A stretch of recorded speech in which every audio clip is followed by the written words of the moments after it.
Hey everybody, welcome to Review with Me, your review guide of shows, movies, and everything in between.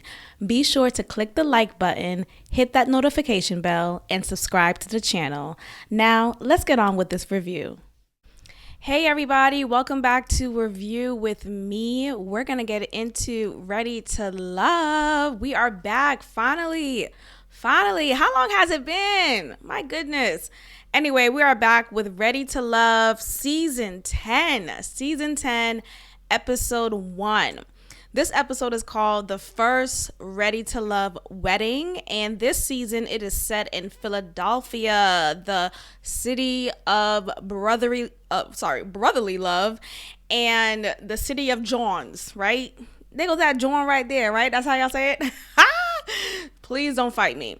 Okay, so we're introduced to the singles, and the way that is set up for this episode is they're introducing us to them batch by batch. So we are only introduced to, was it like 10?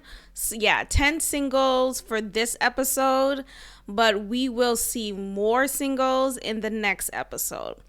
So our first batch, we have Deanna. She is 35 and she is a firefighter. Okay, I've never heard of female firefighters, so it's pretty cool that she is among the few, the rarity that is a part of that job. She's beautiful. She's very built, like boom. Dark skin beauty. Great confidence, and I love how she carries herself.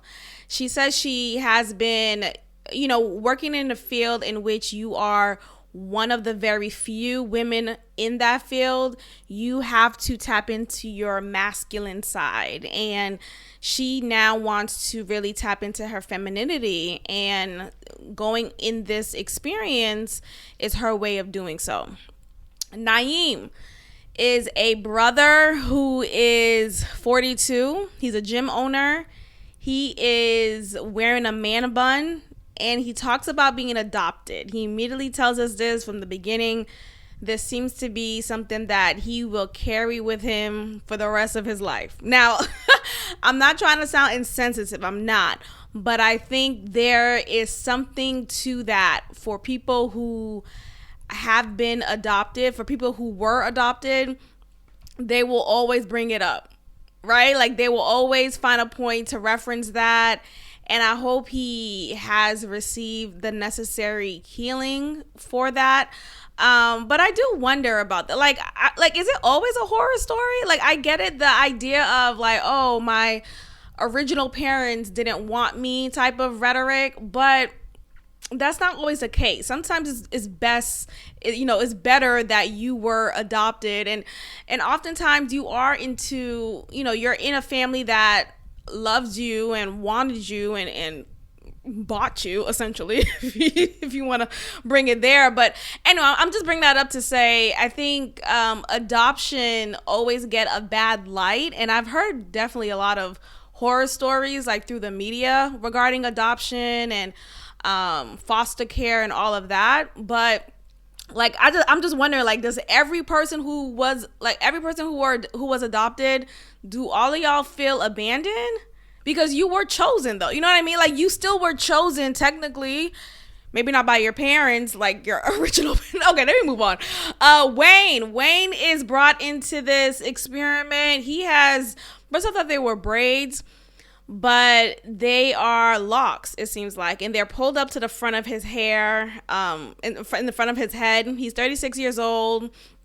Okay. I mean, there's nothing spectacular about him. I don't think he really brought light into, not to say he brought darkness, but he wasn't like, whoo. Angie comes in. Angie's 40. She's a bartender. Full stop. 40 and a bartender. Is that your only gig? And I think it is, because she said she's been bartending for a long time. She said something along those lines. That makes me a little curious. And here's the thing. I hear that bartenders, they do make a lot of money. It's just, when you have a gig type of job, like, oh, I'm a bartender, or, I'm a waitress, those are like quote unquote gigs or jobs that are typically done part-time or jobs that are not really revered as careers. So I do wonder, like, you don't go to school. Yes, there's bartending classes, and I guess you do get a certificate, but I feel like I'm shooting her down. But I'm just saying, like, do you have something else going on? And I think, and I'm not trying to shoot her down, but I feel like men, if there was let's say a 45-year-old man, 40, 45, whatever age, but in his 40s, he comes on the show and he's talking about, I'm a bartender and that's been my job for a significant amount of time, I think that would have been a red flag. I think that would have been a red flag for a lot of women. So for Angie to be sure she's a woman and she's a bartender, I think maybe that's a pass, but still, you're 40 years old and you're a bartender and that's been your job for a significant part of your life. Why is that? Okay, Eddie is fine. Hello? Eddie is fine. He's 31. He's a general contractor. He looks like Rick Fox, and he is definitely among the favorites in this batch here. A lot of the women like him. Then we're introduced to True, who kind of favors Keisha Cole. What she was wearing, I mean, she's a pretty girl, but she didn't dress the part enough for me. I felt like what she had on reflected someone who's attending someone's baby shower or, a cute brunch with her girls. Like, you wouldn't, I don't know, like, that's not like a first date or first impression type of outfit one would wear. She looked nice nonetheless, but I think she could have done better. Will is 41, and we'll get into Will a little bit later. I'm trying to go along the chronological order, but Will's an interesting character. He laughs a lot. First, I thought he was very handsome just from instant impressions, but after a while, you see that really when you get to know someone, it's like, I don't care how good you look on the outside. I'm not, it's just not impressive. Kiara is 33. She's an insurance specialist, and she calls herself a spoiled princess. And you could tell by the way she speaks, by the way she walks, that she, quote unquote, gets what she wants, or she has this like baby style voice. She talks like she's not serious. I've been saying that a lot. She's so unserious. So let's see how this turns out. But she has on this tight dress. I don't know if she was able to breathe in that dress, but she had this tight dress on, and her boobs were about to spill out.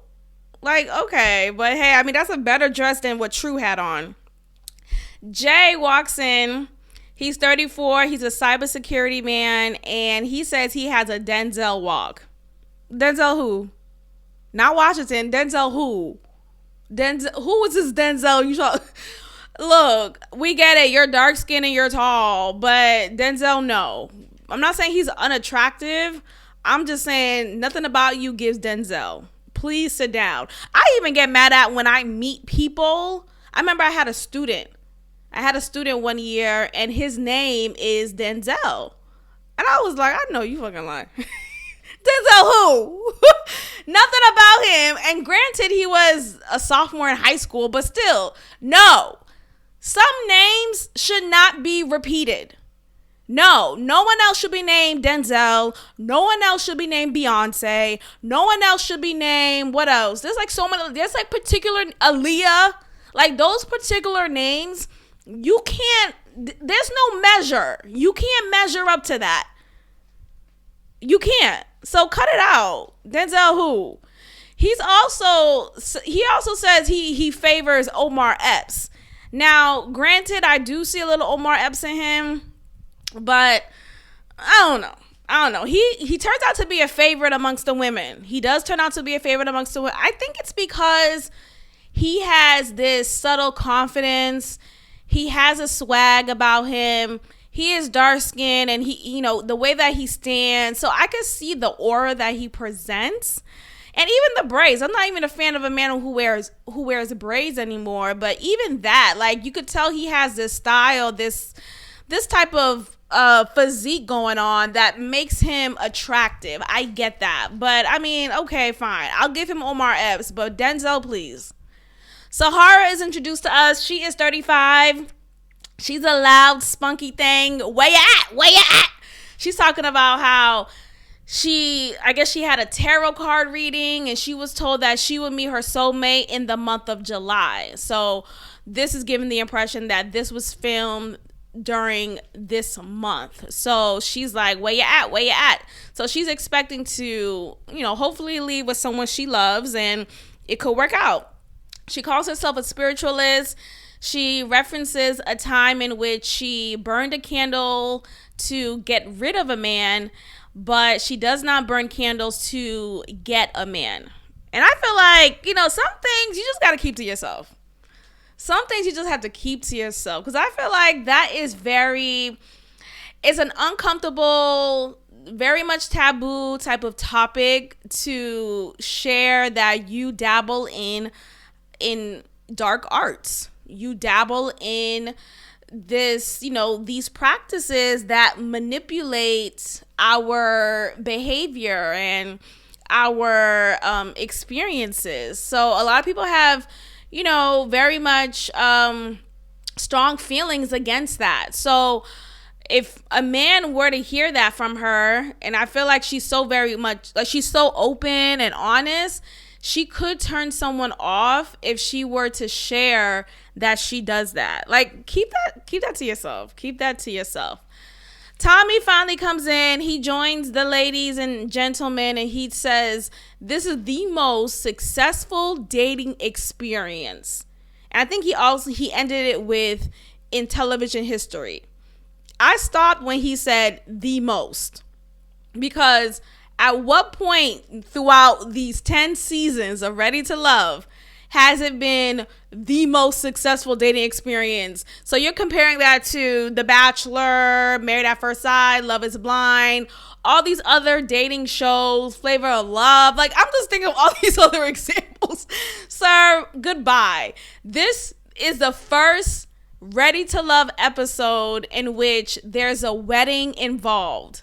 So for it to be season 10 and we finally get a couple from this season who were matched with each other, because let's be very particular, there were some couples that formed their relationship, but they weren't matched on the show. They somehow rekindled or got together after the show filmed and after they wrapped up, but they didn't match while they were running the show. So to have finally the first couple come together and have this wedding, Cornelius and Camille, it doesn't speak to this show being the most successful dating experience. Like, cut it out. And I'm also thinking of, what's that woman's name? Joy and her guy, I forget his name, but they were on a previous season of Ready to Love. It was a few seasons ago. And she's also on that show, Love and Marriage DC. On OWN. Yeah, Love and Marriage DC. So they got married, but their marriage or their wedding didn't really show. Like, I don't know, it's weird. It was like a secret. And then they said, oh, we wanted to be a secret because we wanted to have a private time with just us. So I don't know what the deal is between them. But nonetheless, I say all that to say, Cornelius and Camille is the first couple that were matched on the show that had this wedding ceremony and seems to be getting married. Now, I don't know at this point, at the time of this recording, are they officially husband and wife? Who knows? This could all still be just hoopla. But nonetheless, this declaration Tommy is having here is pretty far-fetched. So Angie grabs the bouquet.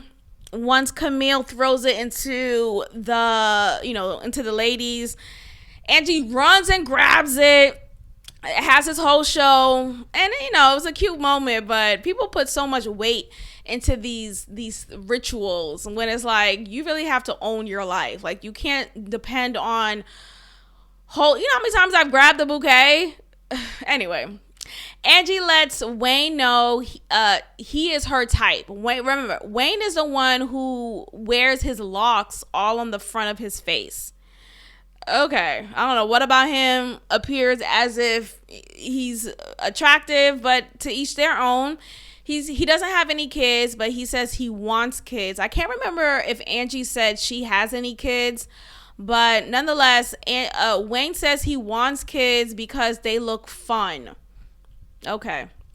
Angie says she really, she's into Wayne. She finds him attractive, and she even calls him her home. So I don't know if there were some scenes cut out, because I don't know what throughout that exchange made it appear as if Wayne was a home for her. Now, Wayne, maybe he's just super laid back, but we didn't really see him, we didn't see him reciprocate those feelings. He didn't say, oh, I found you attractive too, or you're my type as well. She was the one who said, I find, you're my type.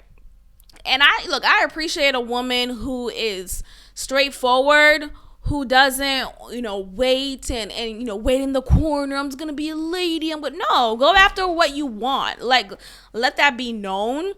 But it was an interesting moment, because you didn't really see him reciprocate that same energy. She did say he asked for her number after that point. So maybe he was interested for real, but nonetheless, okay.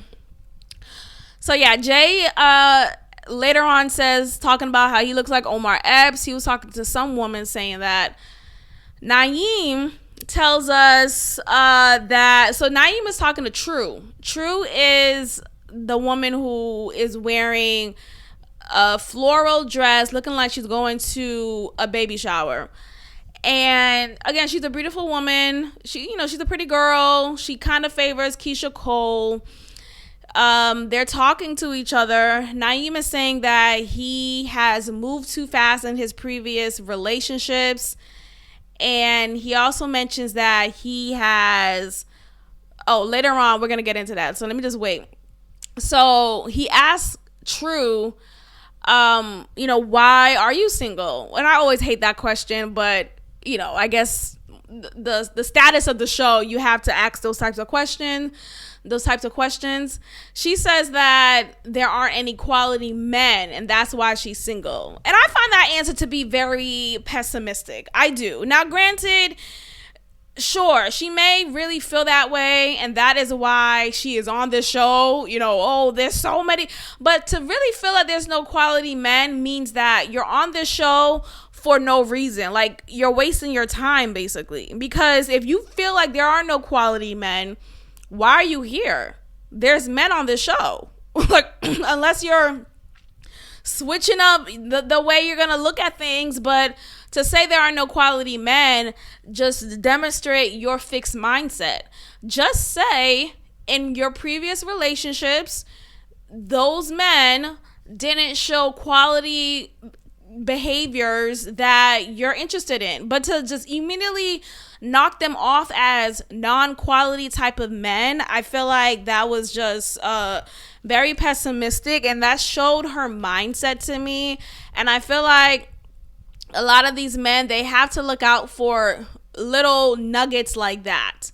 When women come off and just immediately tell you their negative perception on relationships, regardless of what you've been through, still let it be your experience with those particular men. Don't just immediately sweep all men as the same. I just feel like that is so childish. So we get to Kiara and Jay. Jay tells Kiara that he was in an 11-year relationship, and he left that relationship because he wanted the bag. What? What are we talking about? What does that even mean? I get what that means, but I also don't get what that means. What about that relationship made you feel like you couldn't grow successfully, or that you couldn't be financially prosperous in that? That was just a weird reason to leave that relationship. Now, Kiara is saying, ooh, I love a man that works, because he's telling I don't know why that was the standard for her, because what? Everyone should be working. What are we talking about? We get to Will. Will tells us that he's been married twice. Both times was just for a year. And he knew, yeah, this is about it. I'm going to go ahead and wrap this up. He said he married his first wife after his mother died, divorced her a year later. Then he married his second wife after his father died and divorced her a year later. So he has, immediately that tells me he doesn't know how to deal with trauma. He doesn't know how to positively just like manage his emotions, and that he's impulsive and he makes unwise decisions. Because what does that have to do with you having to get married? Why does a parent need to die for you to jump into marriage with someone? And he gives the reason of, well, I wanted to marry the woman I was already in a relationship with because that was the last woman my mother seen me with. So he felt like, what does that even mean? That sounds so silly. That's your reason why? I bet your mother's looking down on you and like, man, what the fuck? What kind of reasoning is that? People just be making stuff up. Like, no, your deceased loved ones does not care. They do not care if you continue the relationship with the person they last seen you with before their transition. They do not care. I promise you. Like, that's just such a silly reasoning. So Will is talking to Sahara, and he's talking to her about so Sahara's telling him how she's been single for a year and it didn't work out with the guy, and she kind of gave a vague reason as to why it didn't work out with him. Will said, oh, is it because he's a chronic masturbator? And I was like, excuse me? Hello? What? And he immediately starts laughing. And we see throughout this episode how much he laughs. Like, he immediately laughs after he says something. So again, we see something about his personality. Maybe he's just very nervous. So that could be a part of that. But nonetheless, he says random things, or it's not appropriate in the moment, or he thinks it's funny. I don't know. It's a little off with him. But anyway, so they get into this kind of argument low key because Sahara asks Will, do you want any kids? He says, if the woman I'm with wants kids, then I want kids. If the woman I'm with doesn't want kids, then I don't want kids. And Sahara said, that doesn't answer my question. She said, me, regardless of whoever I'm with, regardless of they wanting kids or not, doesn't make me not want kids or want kids. Like, do you want kids? Just genuinely, do you want kids? Then he poses the question back to her, and he says, do you want kids? No, he says like, oh, so you're saying you'll have kids regardless of having a man? And I think they were just like purposely missing each other and hearing each other out, because I get what Will was saying here, though. He was saying that, from my impression, it made me realize, I think he was saying, look, I'm open to having kids, but it's not a big deal if I don't. So he's down for whatever type of thing. Like, if the woman I'm with has his biological clock and really wants children, I'm down for that. But if she has no interest for that, I'm fine either way. Like, I didn't really think it was a big deal, but there was like this moment of contention between them. So I thought that was interesting. Okay, so we get to Naeem. He tells, I forget who he was talking to, but he talks about, I think he was talking to True. He reveals to us that he has 5 babies and 3 baby moms. And no, he was talking to Kiara. And so Kiara's like, oh, do you have like any like baby mama drama? He says he has, quote, little baby mama drama. And I felt like Kiara should have asked, what does that mean? What does that mean? Like, what do you mean you have little baby mama drama? Like, what does that look like? He then talks about how, like, in the past, he used to kind of like play games and stuff. Because Kiara brought up a point that her hesitations with dating a man who has multiple kids and multiple baby mothers is they may want to circle back the block, see what the thing looking like. So, and he kind of admits to the fact that has been a reality in the past with him. So anyway, we get to him. Yes, I want to speak on that real quick though, because I think a lot of times when women hear that, yes, this guy has multiple kids and multiple baby mothers, we immediately throw him away. Ew, he's trash. Who wants all these kids? Yuck, yuck, yuck. And I feel like that's not fair. I really do. Hear me out, ladies. Hear me out. What are we gonna, what is he supposed to do? Deny his kids? What is he supposed to do? Force a healthy relationship with one of his children's mothers when it just didn't work out? People could just move on. I don't think it's fair for us to keep on pounding at the guy because he has multiple baby mothers. They need love too. That's basically what I'm saying here. They need love too. Okay? And I feel like we should have more grace and more space. More grace and more space for men with multiple baby mothers, because I think there are men who are quick to forgive or dismiss any red flag of a woman who has multiple baby fathers and multiple kids. They'll still fuck. They'll still see what's going on, see what's what. Why is it the other way around? We immediately look at the man as this low down player, but when a man seeks a woman and she happens to have multiple kids and multiple baby fathers, he doesn't give her too much of a hard time, at the very least. I don't think so. Now, when you have those quote unquote high value men, they do say, they don't want a woman who has any kids, but I'm not talking about them. I'm talking about the ones who still date women with kids, and those kids happen to have different fathers, and those men still date those women. So these things happen. Anyway, I'm saying all that to say, stop throwing people away. You can't change the past. Do you want him to be a deadbeat? It's we're mad at him having multiple kids, then we're mad at him for being a deadbeat. Which one? Do you want him to deny his kids or not? Please let me know what y'all think about that, because seriously, I really do feel passionately about that.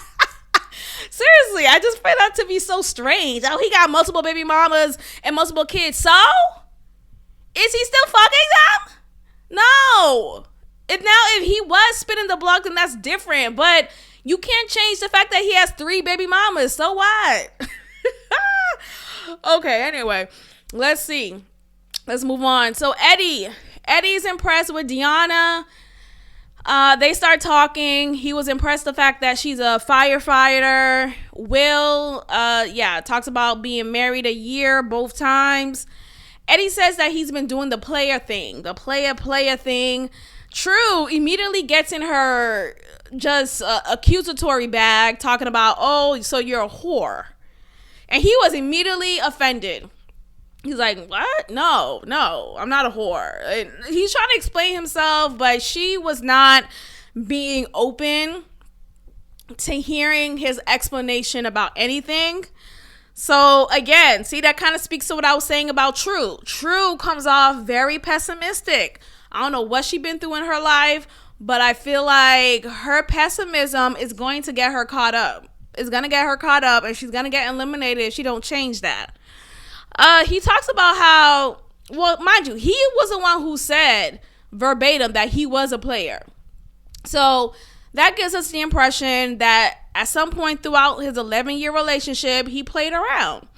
So him trying to say, oh, that doesn't mean I'm non-committal. I was in an 11-year relationship. No, here's the thing about people talking about, oh, I was in this 10-year, 7-year, 6-year relationship, 12-year relationship. So what? People be in relationships and be single. People be in relationships and still act single. So miss me with the whole, oh, I was in this long-term relationship. That means nothing.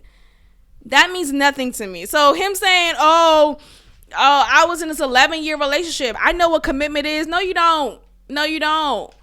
I do respect the fact that he's a father and he's a primary parent. I thought that was very commendable. I do wonder, is the mother a crackhead? No offense to Philly, but I've watched a lot of videos on YouTube on what's happening on some of the streets in Philly. And the fentanyl over, like, all the child. So I do wonder what's going on with her. I think she lives in Virginia, so who knows? Could be different. But nonetheless, he's a primary parent. And it's not often we see men being... Now, don't get me wrong. There are a lot of fathers who... I don't know a lot, but there are fathers out here who are primary parents. But to have a father be the primary parent, it really tells us that the mother, something's up with her. Tommy then brings himself back into the fold, and he talks to the men and talks to the women, trying to get a feel on how everyone is thinking and who is the final two who should be on the chopping block. Kiara thinks Jay is her man, and she says that he knows what kind of woman she is. Girl, it's day one. What kind of woman are you? What are we talking about? The women thinks Jay jokes too much. Is it Jay? I meant to say Will. Yeah, Will is the one who jokes too much. And on the chopping block, we have Will and Naeem and Sahara and True. Will and Sahara are eliminated, but wait, there's a twist. They actually get to remain on the show until the next batch of singles come on the show. So that's where it ends, and we'll see what happens in the next episode. Let me know what y'all think about this review, about this first episode, how you liking it. I think this is going to be a good season of Ready to Love. It's been a year and some change since the last season, so a lot of us have been waiting, thirsty for this new season. So I'm just so excited to finally watch it again and review with you guys. So check it out and let me know what y'all think in the comments, and I'll see y'all next time. Peace.